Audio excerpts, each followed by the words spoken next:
Assalamualaikum warahmatullahi wabarakatuh. Salam sehat ya teman-teman.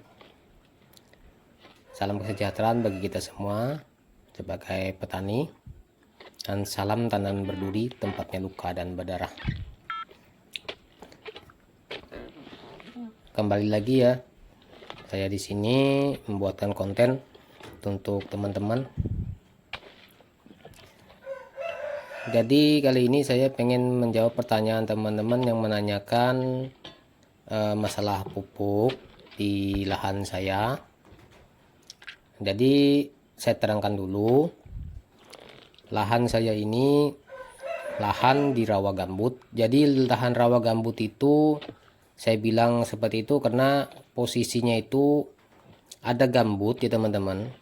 Asal mula lahan ini gambut. Jadi gambutnya itu paling tebal itu antara 50 cm sampai 80 cm. Jadi selama perawatan kebun dari awal tanam sampai dia umur 3 tahun dengan penyemprotan rutin ya, dengan menggunakan herbi, entah itu menggunakan herbinya kontak maupun sistemik. Selama 3 tahun atau 4 tahun itu gambutnya itu hilang. Jadi yang tersisa tanah, di bawahnya itu tanah, dan posisi tanahnya itu dia hitam, ada juga yang campur tanah liat putih serta tanah lempung. Jadi rawa gambut itu seperti itu ya teman-teman, yang menurut pemahaman saya berbeda dengan lahan gambut. Jadi lahan gambut itu dulu saya pernah menggarap lahan gambut, dan saya di situ membuat sumur pengambilan air untuk lahan gambut. Itu ketebalan gambutnya sampai 2 meter saya mengambil air itu tetap gambut. Dan di situ posisinya pernah ditanami kelapa sawit. Dia sulit sekali untuk subur karena di situ meskipun di situ banyak sekali humus dari akar-akar pepohonan, dari daun-daun pepohonan, karena posisinya gambut itu kan asal mulanya kan dari dedaunan dan pepohonan, tetapi karena sifatnya yang begitu masam, jadi di lahan gambut itu ya teman-teman itu sangat sekali memerlukan yang namanya kapur dolamit. Istilah itu ya bahan yang bisa menurunkan menaikkan pH dari tanah itu. Setidaknya kalau untuk kelapa sawit itu di pH antara 5,5 sampai 6, itu sangat bagus sekali untuk pertumbuhan kelapa sawit. Dan itu menurut pengalaman saya. Jadi kalau lahan gambut ya teman-teman jangan salah paham, rawa gambut dan lahan gambut itu berbeda. Kalau lahan gambut kita sangat membutuhkan sekali yang namanya penetral pH atau menaikkan pH. Teman-teman bisa menggunakan misalnya dari kapur dolamit, kapur gamping, atau asam humat, atau enzim cacing. Itu yang bisa menaikkan pH dari tanah. Nah, untuk kesuburan sekali sebenarnya kalau untuk lahan gambut itu sangat subur sekali. Dengan syarat pH-nya itu dinaikkan dan kita tambahkan mikroba pengurai di situ. Karena dengan pH yang naik otomatis KTK dalam tanah atau nilai tukar kation itu akan maksimal apabila pH-nya naik. Nah, berbeda dia kalau pH-nya di bawah 3, karena di lahan gambut itu pH-nya sekitar 3,5 dan antara 3 ya teman-teman. Itu sangat sulit sekali untuk tumbuhan itu bisa tumbuh subur. Dan lahan itu dulunya pernah saya tanam kelapa sawit itu sangat sulit sekali karena daunnya akan mengering dan selalu mengering karena asamnya itu. Dan yang paling efektif ya menurut pengalaman saya itu kemarin lahan di situ kami tanami nanas ya teman-teman. Kalau nanas ya super subur sekali ya teman-teman, walaupun tidak dipupuk. Itu untuk nanas, cuman perbedaannya tetap saja walaupun nanas itu subur di pH seperti itu, tapi unsur manisnya kurang ya teman-teman, kurang karena pH-nya tidak sesuai dengan yang direkomendasikan untuk tumbuhan nanas. Jadi itu sedikit pengalaman saya tentang tanah lahan gambut. Nah, kembali lagi tentang kebun kami yang berada di lahan rawa gambut.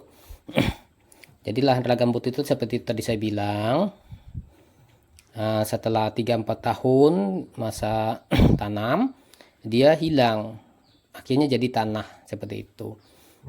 Jadi gambutnya sudah hilang, jadi tanahnya bercampur dengan humus gambut. Jadi keadaannya seperti itu. Tapi humus itu juga tidak bisa terurai karena pH-nya juga di antara sekitar 4, bahkan ada yang 3,5, dan harus juga memerlukan penetral pH. Ya, jadi tadi ya itu tadi kapodamid, asam humat, atau kita bisa menggunakan yang lebih baik lagi seperti enzim cacing, itu bisa menetralkan yang namanya pH tanah. Jadi kembali lagi dari awal, niat saya untuk membahas video ini, konten ini tentang pupuk.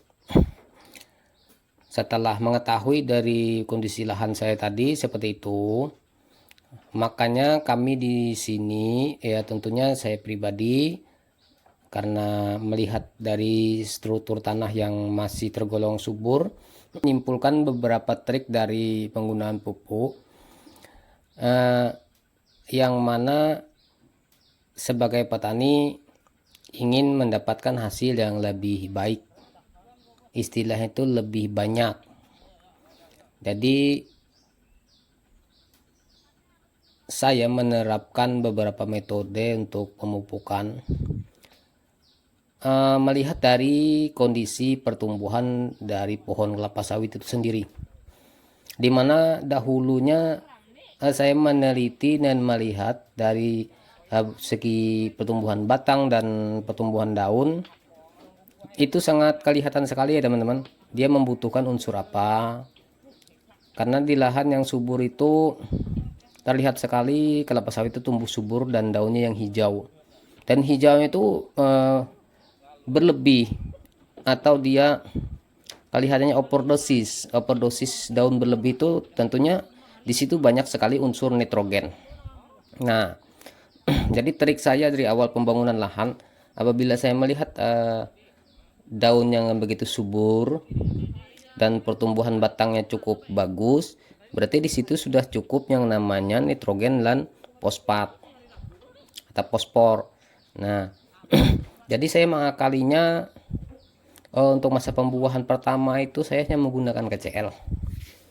Itu pupuk pembesaran buah, itu tentu untuk menghindari terjadinya pembusukan buah awal setelah kastrasi, pembuangan buah pertama. Nah, karena saya biasanya membuang buah itu dari awal tanam 2 kali teman-teman. Nah, buah pertama itu songkolnya saya buang habis, yang kedua songkolnya juga saya buang habis, dan ketiga saya mengambil hasil buahnya. Nah, jadi melihat dari kesuburan pohon kelapa sawit itu, saya menyimpulkan saya memilih hanya memasukkan jenis kalium untuk pembesaran buah. Nah, ada juga kondisi dari beberapa lahan itu yang dia tumbuhnya menguning dan diukur dengan pH meter, kondisi tanahnya pH-nya di antara 4. Jadi kita di situ membutuhkan yang namanya kapodlamid, atau bisa dengan asam humat tadi, untuk menaikkan pH-nya menjadi pH sekitar 5 dan 6. Nah, sesudah pH-nya naik, nah baru kita masukkan yang namanya nitrogen, karena nitrogen itu juga sifatnya asam ya teman-teman. Jadi kalau kita langsung memasukkan nitrogen ke lahan yang kuning itu biasanya terjadi antara, kalau di tempat kami itu karena struktur tanah yang terbakar dulunya bekas kebakaran, yang kedua itu kondisi lahannya yang rendah. Jadi dia perlu dinaikkan, contoh seperti ini. Nah, kita jelaskan sedikit. Misal tanahnya rendah, itu bekas terlalu banyaknya terbakar dahulunya, itu kita perlu memasukkan yang namanya seperti unsur organik. Jadi alangkah bagusnya organik itu bentukan padat ya teman-teman, bukan bentukan cair. Kalau dia bentuk cair, dia hanya sementara di situ. Nah, kalau dia padat, misalnya dari lelepukan dedaunan atau dari kotoran hewan, itu akan lebih baik untuk menseimbangi keadaan tanah itu. Jadi dia istilahnya tukar kationnya, nilai tukar kation KTK-nya dalam tanah itu akan lebih bagus. Dan kita memasukkan kapur dolamit di situ, yang lebih simpel aja, atau asam humat yang lebih simpel. Itu juga bisa menaikkan pH tanah. Nah, itu sedikit pengalaman saya tentang tanah yang rusak karena terbakar. Dan kedua, tanah yang padat rendah itu karena terlalu rendah, yang di situ otomatis terlalu banyak air, sehingga nutrisi yang harusnya diserap oleh kelapa sawit itu tidak bisa diserap karena terlalu rendah, dan pH-nya tentunya juga drop di situ. Dan bila diukur pH-nya itu sekitar 3,5 ya teman-teman, karena saya sering mengukur pH-pH seperti itu. Dan itu pelakunya juga kurang lebih seperti itu. Perlu tambahan unsur organik dan juga perlu tambahan kapur. Nah, setelah itu baru kita masukkan yang namanya nutrisi penyubur seperti nitrogen, fosfat, dan kalium. Itu untuk mendongkrak dia supaya lebih bagus. Dan yang utama sekali, seperti video saya sebelumnya, tanah yang rendah itu perlu pembuatan bedengan kalau untuk lahan rawa gambut. Nah, karena di sini saya yang ingin saya bahaskan bukannya lahan perbukitan ya, lahan rawa gambut. Nah, nanti untuk lahan perbukitan saya juga punya lahan perbukitan di daerah perbukitan sana. Nanti akan saya bahas supaya bagaimana mengatasi lahan perbukitan itu juga akan saya bahas, tapi mungkin bukan saat-saat ini karena lahan itu tidak saya tangani sendiri, dan itu akan saya buatkan video terpisah nanti ya teman-teman. Jadi kita kembali lagi masalah pembahasan pupuk tadi. Setelah kita mengetahui dari struktur tanah dan kondisi lahan kita, dan kita mengenali bagaimana kondisi sawit itu, pertumbuhan pohon itu, baru kita memasukkan unsur hara atau nutrisi, atau yang lebih simpelnya disebut pupuk. Nah, dan untuk pupuk itu bisa dibagi-bagi ya teman-teman. Nah, seperti yang saya bilang tadi, bila kelihatannya kurang nitrogen kita masukkan nitrogen, kalau kurangnya fosfat kita masukkan fosfat, kalau kurangnya kalium kita masukkan kalium, seperti itu. Jadi saya di sini kalau teman-teman bertanya, itu banyak teman-teman yang bertanya, "Bang, pupuknya per tahun berapa totalnya? Jenis pupuknya apa? Per bulannya berapa?" Itu saya tidak bisa membahas uh, secara langsung pupuknya berapa kilo, unsurnya ini itu nggak bisa ya teman-teman, karena saya itu namanya juga petani swadaya, petani sawit mandiri. Jadi melihat dari kondisi lahan itu, bagaimana saya harus memasukkan pupuk yang tentunya dalam otak saya itu terang aja ya teman-teman, dalam otak saya itu saya pengen irit sekali pupuknya dengan hasil yang maksimal, karena saya membutuhkan uang dari hasil panen itu. Jadi seperti itu, saya terang-terang aja, tidak bisa tidak saya tutup-tutupi, karena petani swadaya itu yang di otaknya itu ya teman-teman, kebanyakan ya di otaknya itu ya hampir 80% ya di otaknya itu uangnya.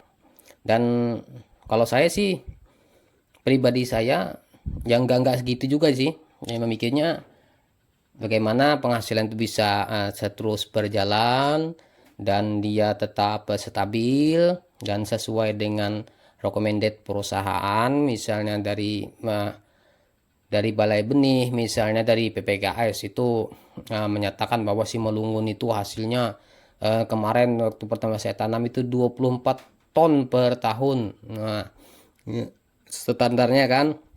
Jadi dia 1 hektar itu harus menghasilkan 2 ton per bulan ya. Nah, 1 hektar. Jadi lah misalnya kita memanennya 15 hari, berarti kita harus 1 hektar itu 1 ton gitu, teman-teman.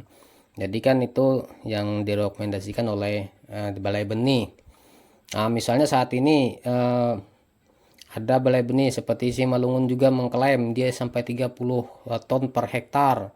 Di Costa Rica yang kemarin saya review bibitnya itu mengklaim sampai 40 ton per hektar maksimal ya teman-teman. Itu kan bukannya istilahnya kita itu ini nantinya dia seperti itu, bukan seperti itu. Hal itu bisa tercapai apabila ya teman-teman, apabila kondisi lahan itu memang kaya unsur hara dan perawatan kita maksimal. Artian maksimal itu meskipun lahannya di tempat kita memang sudah kaya unsur hara dan kita memahami unsur hara apa aja yang kekurangan di situ. Misalnya saja di situ sudah subur dan pokoknya gede. Nah, itu sudah pasti di situ kayak nitrogen dan fosfor, tetapi belum tentu kayak yang kayak kolium atau unsur hara mikronya. Yaitu unsur hara mikro kan banyak juga dari hewanan, tumbuh-tumbuhan. Jadi kalau hal itu sudah tercapai oleh tanaman kelapa sawit, nah baru hasil yang dipatok tadi itu bisa kita dapat seperti itu. Dan alhamdulillah kalau kepunyaan saya di sini, walaupun saya itu masalah pupuk, saya melihat dari faktor pertumbuhan kelapa sawitnya. Kadang juga tanaman kelapa sawit itu juga ada juga daunnya yang kuning, yang kering ujungnya, tapi buah masih besar. Karena saya di situ tidak terlalu mementingkan namanya nitrogen di pertumbuhan sawit yang besar. Jadi di situ yang saya pentingkan itu kalium, pembesaran buah. Jadi ini sedikit pengalaman yang bisa saya sampaikan kepada teman-teman, dan mungkin nanti videonya terlalu panjang kalau saya tambah lagi, dan mungkin nanti akan saya buatkan lagi di video lain. Dan itu saja ya teman-teman, semoga video ini bermanfaat. Terima kasih. Semoga kita tetap sehat dan selalu bisa menjalankan aktivitas kita di perkebunan kita. Saya ucapkan terima kasih. Assalamualaikum warahmatullahi wabarakatuh.